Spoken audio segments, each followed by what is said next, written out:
Soon after daylight, the formation was crossing the gray-green water of the English Channel. My anxiety and tension mounted as I knew we would face the fierce German fighters, for on this clear day we would invade the lair of Goering's best. The veterans had made certain we knew what usually happened to new crews on their first meeting with Jerry. They were not expected to come back. It was as simple as that. The intercom came on. "Tail to co-pilot, tail to co-pilot." "Go ahead, tail." "Fighters, 5 o'clock low." "Ball to co-pilot. Looks like the escort." I spotted a long line of specks closing in fast from the north. It was the escort of 50 P-47 Thunderbolts. Good. I felt better because they could keep the enemy fighters away for a little while. However, the P-47s had a short fuel range, as the disposable belly tanks available at that time only held 75 gallons. "Navigator to crew, navigator to crew, enemy coast 5 miles away." "Bombardier to crew, watch out for fighters." Scared? Where do you draw the line between fright and intense nervous anticipation? Nothing in civilian life had prepared me for the feeling of kill or be killed. Our meager gunnery training was laughable compared with the skill and experience of the veteran German fighter pilots. The briefing on the target earlier that morning kept turning through my mind. "We're hitting an aircraft plant at the edge of Le Bourget airfield near Paris. The fighter opposition will be plenty rough. This is your first real taste of combat, so—" The Abbeville boys meant Goering's personal squadrons, the roughest Germany had to offer. When I saw the French coast pass by underneath, I became more tense and keyed up. We had been warned repeatedly that German fighters liked to lurk in the area where we would have to look directly at the sun to see them.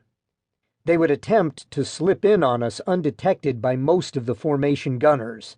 It was my responsibility not to let it happen. From my turret, I had the only unobstructed view of the sky above in all directions. George Balmore in the radio room could see part of the area above and to the rear. "Bombardier to crew, bombardier to crew.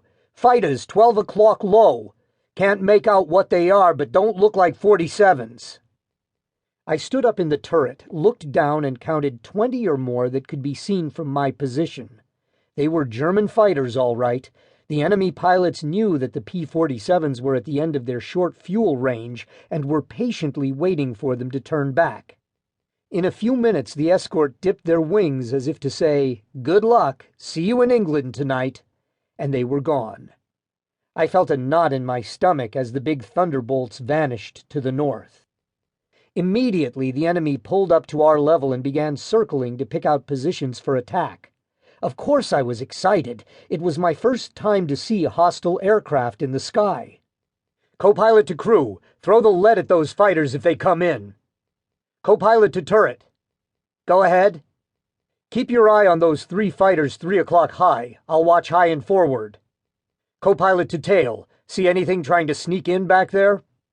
"No, clear below and behind." Suddenly Carkville screamed over the intercom, "Fighter coming in 12 o'clock level! Get him! Get him! Get him!" I was tracking 4 suspicious fighters at 9 o'clock and wheeled around just in time to get my sights on the fighter attacking us.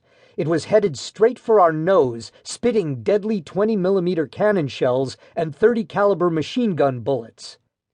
I was so fascinated by the sight that I froze, did not fire a shot. Neither did the bombardier or the navigator, the only other guns that could bear on a frontal attack. Light flashes from the leading edge of the fighter signaled how many cannon shells were being fired at us. I could hear some projectiles striking the airplane. It was a spectacle that drove deep into my memory. The fighter turned his belly to us and slipped into a beautiful barrel roll under our right wing and dived out of range. Carkville was boiling mad. He exploded over the intercom. "What the hell's the matter with you son of a bitches? You're supposed to be gunners. Why